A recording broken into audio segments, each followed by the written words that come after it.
আপনি বাংলাদেশ জামাত ইসলামীর সাথে কিভাবে সম্পৃক্ত হলেন? আপনি কি আগে থেকেই জামাত ইসলাম করতেন নাকি অন্য কোনো সংগঠন করেছেন, এখন জামাত ইসলাম করছেন? আপনার জামাত ইসলামের শুরুর দিকের কথাগুলো আমাদেরকে একটু বলবেন? হ্যাঁ, ধন্যবাদ। নিশ্চয়ই ইনশাল্লাহ বলবো। আমি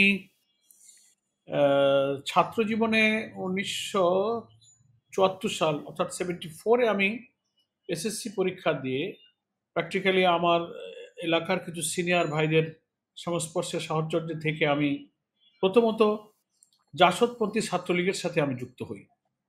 হুম, হুম। বৈজ্ঞানিক সমাজতন্ত্র যাদের লক্ষ্য ছিল। এই রাজনীতির সাথে আমি কিছুদিন যুক্ত থাকার পর আমি যখন ইন্টারমিডিয়েটে চলে গেলাম, কলেজে ভর্তি হলাম, ছাত্রদের ভেতরে ইসলামের দাওয়াত, ইসলামী সমাজ, ইসলামী বিধান জানাশোনা, পড়াশোনা, রাষ্ট্র প্রতিষ্ঠার এই সংগ্রামের জন্য তখন আমি ইসলামের দাওয়াতটা আমার ছাত্র জীবনে পেলাম। ইসলামী ছাত্র শিবিরকে পেলাম এবং তখন আমি আমার চিন্তা ভাবনা পরিবর্তন করে আমি ইসলামী ছাত্র শিবিরে যোগ দিই।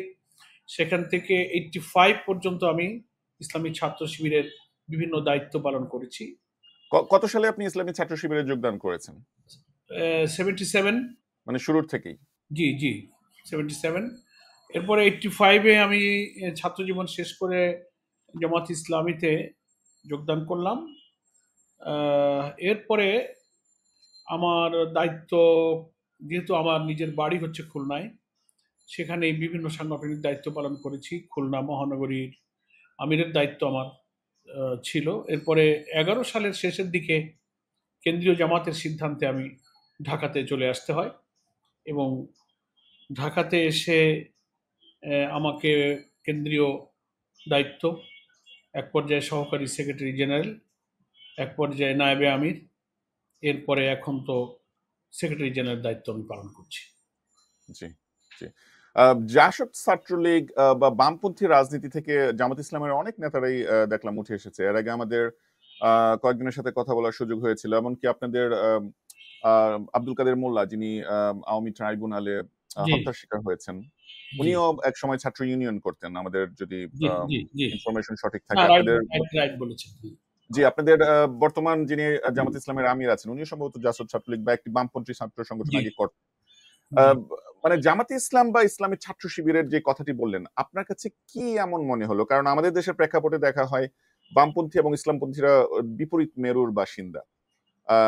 আপনার কাছে কি এমন আকৃষ্ট মনে হলো বা কোর এসেন্সটা কি, যেটার কারণে আপনি একদম এক মেরু থেকে আরেক মেরুতে চলে আসলেন? হ্যাঁ, না, রাইট বলেছেন। দেখুন, আমি ছোটবেলা থেকে অর্থাৎ ছাত্র জীবন থেকেই আমি কিছুটা সংগঠন প্রিয় ছিলাম। কালচারাল সংগঠন প্রিয়, ক্লাব, সংস্থা, সংগঠন, খেলাধুলা এই কেন্দ্রিক কিন্তু আমি একেবারে নানানভাবে বড় হয়ে উঠি।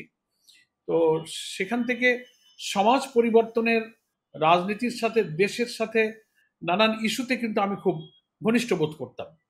তো জাসদ ছাত্রলীগে চলে গেলাম, সেখানে সমাজ পরিবর্তনের ধারণা, সমাজতন্ত্রের মধ্য দিয়ে সমাজকে বদলে দেবার ধারণা, মানুষের কল্যাণ, মানবতার মুক্তি, সোশ্যাল ওয়েলফেয়ার, নির্যাতন, নিপীড়ন, বঞ্চিত মানুষের মুক্তি কোথায়, এগুলোই তো সোশ্যাল যে একটা রিফর্ম, সমাজ সংস্কারের যে চিন্তা, সমাজতান্ত্রিক রাজনীতির চিন্তা থেকে ভাবতে ভাবতেই তো আমি ইসলামী ছাত্র শিবিরের দাওয়াত পেলাম। তো সেখানে আমার বন্ধু বান্ধবরা যে সমস্ত বই পুস্তক, পড়াশোনা, কোরআন হাদিস পড়তে গিয়ে দেখলাম যে ইসলামেও তো সমাজ গঠনের ধারণা আছে, ইসলামও তো একটা রেভলিউশনের কথা বলে, একটা জি, সমাজ পরিবর্তনের কথা বলে। তো ফলে শুধু ইডিওলজিক্যাল চেঞ্জ ছাড়া সমাজ পরিবর্তনের মূল লক্ষ্য তো আমার ঠিকই আছে। তা আমি যদি মুসলিম হিসেবে আমার যে নিজস্ব আদর্শ, সত্তা, স্বকীয়তা বজায় রেখে সমাজ পরিবর্তনের এই আন্দোলনে আমি যাই, তো আমার তো মানুষের কল্যাণের, সমাজ পরিবর্তনের চিন্তা তো ঠিকই থাকলো। জাস্ট একটা জি, আদর্শ পরিবর্তন করে আমার লক্ষ্যটাকে আমি স্থির করে নিতে পারলাম। এটাই জি। আর কি। ওকে, ধন্যবাদ আপনাকে।